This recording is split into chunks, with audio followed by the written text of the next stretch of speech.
Этот городок в древности назывался Физулы.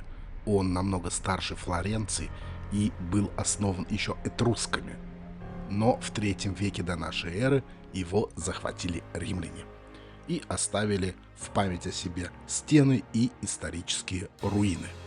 Теперь это археологическая зона, такой музей под открытым небом. Каждый римский город начинается, конечно, с дороги. Посмотрите, она неплохо сохранилась. И вот он, Римский театр. Он, кстати, считается одним из самых древних в Италии. И его остатки были видны вплоть до средних веков. А вот так он выглядел в первой половине XIX века. Тогда русский дворянин фон Шеллерсхайм проводит тут первые раскопки. В общем-то, ради сенсации. Ну и просто обогатиться. С тех времен многое изменилось. Вот тут раньше стояли колонны. Их перетащили потом зачем-то на гору. После отъезда этого горе-археолога руины сначала снова закапывают, чтобы окончательно не разграбили и камни просто тупо не растащили. Вплоть до начала 21 века, в зависимости от местной политики и культурного интереса, театр снова откапывают, потом небрежно реставрируют, потом перестраивают, реконструируют. Короче, сейчас это такой просто новодел из старых камней. Но вот эта лестница, скорее всего, не претерпела больших изменений за те 2500 лет. Раньше приходилось подниматься дольше, ведь изначально театр был намного выше. И сейчас эти руины поражают своими размерами, размахом и значимостью. Это был и, кстати, остался культурный центр города. Летом амфитеатр используют по прежнему изначальному назначению. Тут проходят музыкальные фестивали и другие культурные программы. Думаю, летом здесь очень круто. А вот римским термам повезло намного меньше.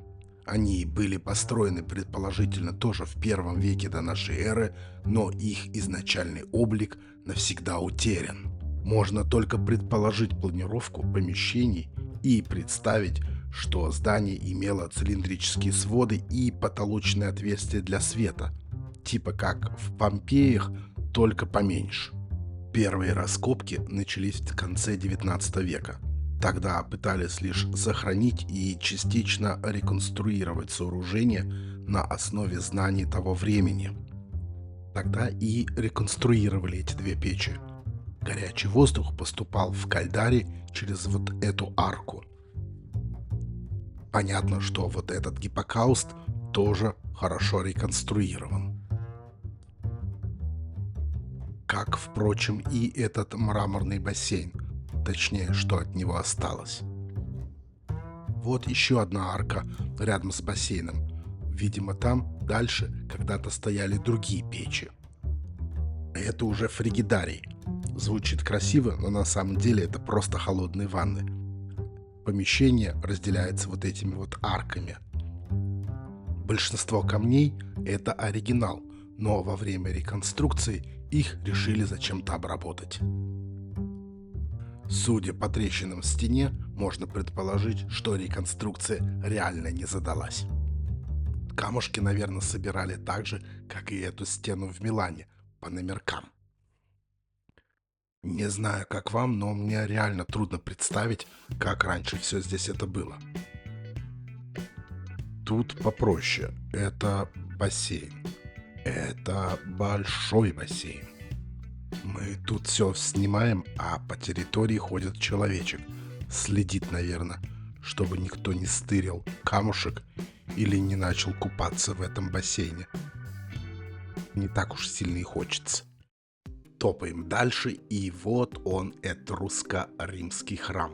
Ну, точнее, что от него осталось. Этрусского мы пока не увидим, ведь это последнее и посему римское здание. На первый взгляд от этого храма, кроме этого фундамента, а точнее подиума, и вот этой лестницы ничего не осталось. И как раз тут первый сюрприз. Перед римской лестницей стоит этрусский алтарь. Такого вроде не бывает. Но давайте все по порядку. Археологи тут не зря копали вплоть до нашего века, и у них есть план. А теперь и карта. Первый этрусский храм был построен в начале 3 века до нашей эры. И эта лестница как раз часть того этрусского храма. Там нашли маленькую бронзовую сову, посему предполагается, что храм был посвящен богине Минерве. Вот так он мог выглядеть. Но независимо от размеров, алтарь всегда находился перед храмом. Римское здание впоследствии во многом повторило план прежнего этрусского храма, но только в увеличенном виде. Вот поэтому тут перед лестницей стоят 2 алтаря. Храм простоял до 3 века, а в 6 лангобарды устроили тут кладбище. Вот они, остатки могил. Они пришли в Италию не как федераты римлян, а как завоеватели. И разрушили все. Поэтому мы никогда не узнаем, какие памятники прежде стояли на этих постаментах. Не будем о грустном, и вот музей. Это единственное неразрушенное здание здесь. Оно было построено в начале 20 века и, как видите, в стиле античного храма. Такой храм истории. На входе этрусская стела и остатки капитолийской волчицы. 2 эпохи. Остатки барельефов с раскопок театра и этрусский гробик с нечитаемой надписью. Немного разной мелочи. Гробница Лангобарда, такой милый череп германца. Их хоронили головой на восток. Вот еще одна, и их всего 3 в музее. Пика с щита, мечи, короче, что осталось в разграбленных могилах, а их было найдено около 20. Остатки фресок. А вот остатки городской стены, еще этрусской. Музей стоит на ее части. А вот внешнюю городскую стену мы так не увидели. Там вели какие-то дорожные работы, не подойти. Но, судя по фоткам, она реально впечатляет. А в музее остатки былой роскоши. Чтобы разбавить выставку, вот греческие кувшинчики из приватной коллекции. И людям посмотреть, и надежнее, ведь застраховано. И еще один римский гробик. Какой серьезный дядька. Так и остался ведь на века. Безглавое тельце и пара голов. Вот та слева — это голова Вибии Матидии, невестки императора Адриана. Еще одно безголовое тельце хватит. Посмотрим еще раз на амфитеатр и скажем Физоле до свидания. До лета. А с вами мы увидимся еще раньше. До новых встреч!